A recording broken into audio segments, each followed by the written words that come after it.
The current Nothing phone lineup is quite comprehensive, offering one for your every need. If you want the best of the best, you can get the Nothing Phone 3. If you want something a bit more budget-friendly, you can get the Nothing Phone 3A Pro or the Nothing Phone 3A. Now, what if the Nothing Phone 3A is still a bit too expensive for you?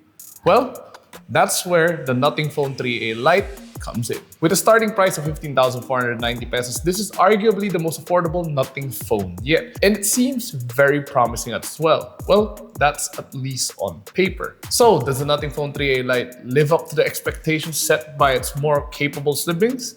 Well, let's find out in this review.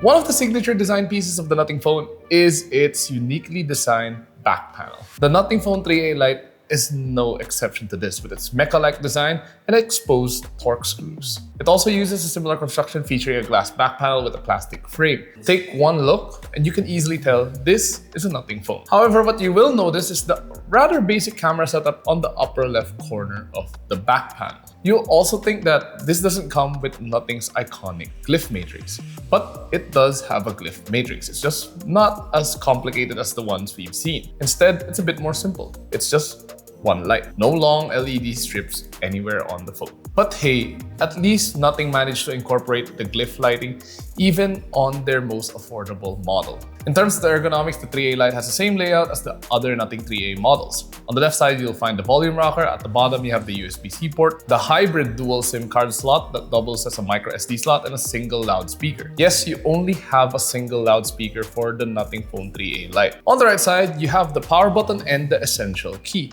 which can be intrusive at times. In fact, it's a bit too close to the power button. As such, there have been multiple instances where instead of pressing the power button, I accidentally hit the essential key instead. Even after using the phone for a while, I still mispress the essential key instead of the power button occasionally, which is quite annoying. But again, more on this later on. In terms of protection, the Nothing Phone 3A Lite only has an IP54 rating for dust and water resistance. With that, you will need to be a bit more careful when you're using the phone around. It doesn't have the same water resistance and dust resistance as other phones, especially those with IP68, IP69 ratings. So that means no dropping or submerging this phone in water. So while the exterior of the Nothing Phone 3 may have undergone some cost cutting, the display didn't get any.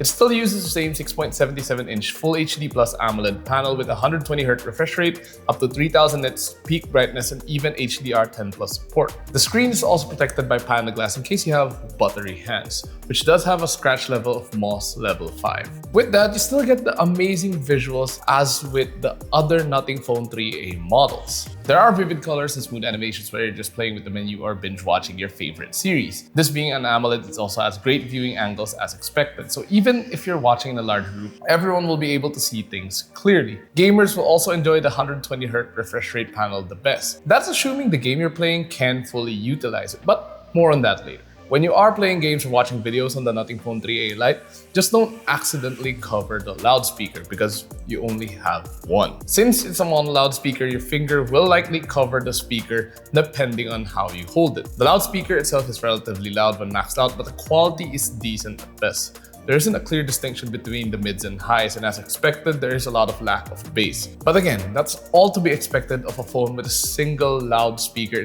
compared to a stereo speaker setup, not to mention for the price this offers. For biometrics, there are options for fingerprint unlock with the under-screen fingerprint sensor and face recognition, both of which are optical. However, I find that the fingerprint sensor is more than fast enough for my use. As you saw from the back panel of the Nothing Phone 3A Lite, it still features a triple rear camera system. The main camera and the ultra-wide remain unchanged. You get a 50-megapixel main camera and an 8-megapixel ultra-wide. However, it does ditch the telephoto lens and is now replaced by a 2-megapixel macro lens.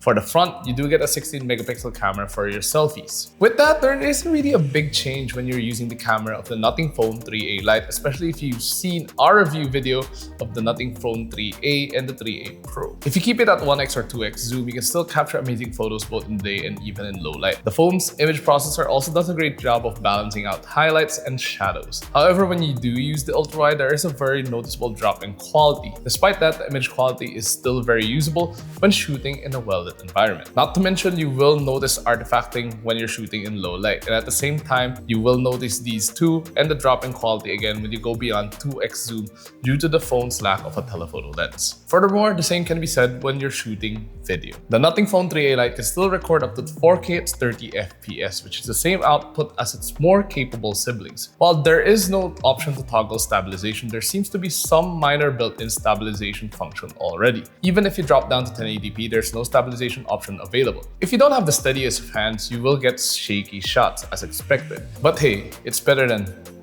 nothing at all. As for the quality, it's very much similar to the photos. When you keep it at 1x or 2x zoom, it's more than adequate both in the day and at night. However, the drop in quality is much more noticeable in the video when using the ultra-wide or using the zoom, especially at night or in low light. And if you want to check out the quality of the video, well, of course, we'll let the video speak for itself. So check out this montage.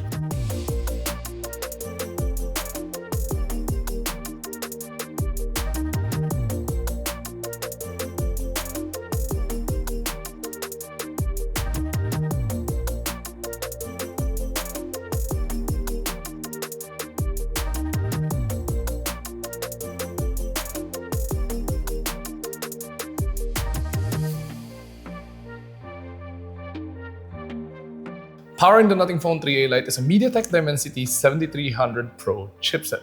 Our review unit comes with 8GB of RAM and 256GB of storage. If the storage isn't enough, you can expand the storage further via the micro SD card slot. However, as I mentioned earlier, it will take up one of the dual SIM card slots, so do keep that in mind. The chipset itself is more than adequate for the Nothing Phone 3a Lite, especially if you're gonna use it mainly for productivity purposes. You can leave multiple applications running in the background and the phone won't have a hard time launching new apps. When playing games, you do have to set your expectations a bit. Playing Genshin Impact, it was able to run the game smoothly at medium to high graphics at 60 FPS. You can bump up some of the settings to high, but you will start to encounter the occasional frame rate drops. On CarX Drift 2, I had to set the graphics settings to low and medium to run the game a lot smoother at 120 FPS.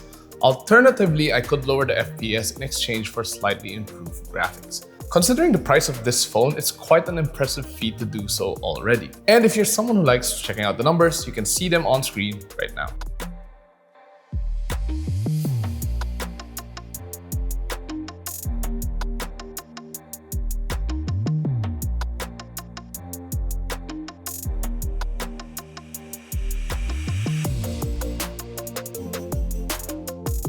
In terms of software, the Nothing Phone 3a Lite ships out with Android 15 skinned with Nothing OS 3.5. If you've ever used a Nothing phone before, you'll definitely feel right at home. It features unique styling which you may or may not like. I mean, style is subjective after all. Alternatively, you can change the style of the icons to suit your liking, since those unacquainted might find them confusing. No bloatware here too, which is great. No need to delete apps that we don't like or won't even use. If you are expecting AI features, well, there's only Google Gemini. You can easily access Gemini by holding down the power button, which then also gives you access to the circle to search function, similar to other Android devices. Then there's the essential key below the power button. It allows users to quickly take screenshots, audio recordings, write down notes, and summarize them via the Essential Space apps. I personally have no use for it, but I'm sure some of you guys out there might find it useful for your everyday process of work and play. My only gripe is that the essential key is not remappable or reprogrammable to any other function. There is a way to reprogram it, but it does include modding the phone already, which I highly do not recommend unless you know what you're doing. If the essential key was only remappable to a different function without having to go through a mod, then I would have probably appreciated it a lot more. Hopefully though, Nothing rolls out an update which allows users to do so in the future. Speaking of updates, the Nothing Phone 3a Lite is promised support for 3 major Android updates and 6 years of security patches. Keeping the Nothing Phone 3a Lite juice is a 5000 mAh battery pack. It might have a standard battery size as compared to other smartphones on the market, but trust me, this battery lasts a long time. But then again, Nothing phones have always had a reputation for long-lasting batteries. For reference, I used the phone for almost half a day taking photos, videos, and playing games. And I still had around 40% battery life by the time I got home. The benchmarks showed similar results too, with PC Mark's battery test recording 18 hours and 27 minutes. Charging speeds aren't that fast with only 33-watt fast charging. But considering how long it lasts, you probably won't need to charge the phone that often. As for connectivity, you get Bluetooth 5.4, dual-band Wi-Fi, GPS, and NFC. Unfortunately, there is no eSIM support for the Philippine model of the Nothing Phone 3A Lite. For everything the Nothing Phone 3A Lite offers, this phone definitely gives you a great entry into the Nothing Phone experience. You get the same OS, beautiful display, and long-lasting battery at a more affordable price point. You do lose out on the cooler cameras, the cooler glyph lighting, and the more capable chipset, but ultimately, you get what you pay for with this phone. The Nothing Phone 3A Lite starts at 15,490 pesos for the 8 plus 128GB variant, while the 8 plus 256GB variant retails for 17,490 pesos. If I had to pick between the two, I'd pick the 8 plus 128GB variant, simply because it's a lot more affordable. Not to mention, you do have a micro SD card slot in case you need more storage. As for the 8 plus 256GB variant, I feel that it's priced a bit too close to the Nothing Phone 3A, which starts at 19,999 pesos. But at the end of the day, what do you guys think of the Nothing Phone 3A Lite? Is it the model you'll pick among the Nothing Phone 3A series? Or would you rather save up and get the full-on Nothing Phone 3 instead? Or would you choose the Nothing Phone 3A Lite, which is less than half the price of the Nothing Phone 3? Whatever the case, share your thoughts in the comments down below. And of course, if you enjoyed this video, please do drop a like and subscribe to watch more. Don't forget to follow us on our social media platforms, that's Facebook, Instagram, X, and TikTok. And of course, visit yugatech.com for the latest tech news and reviews. Once again, this has been Jose. We'll see you guys in the next one.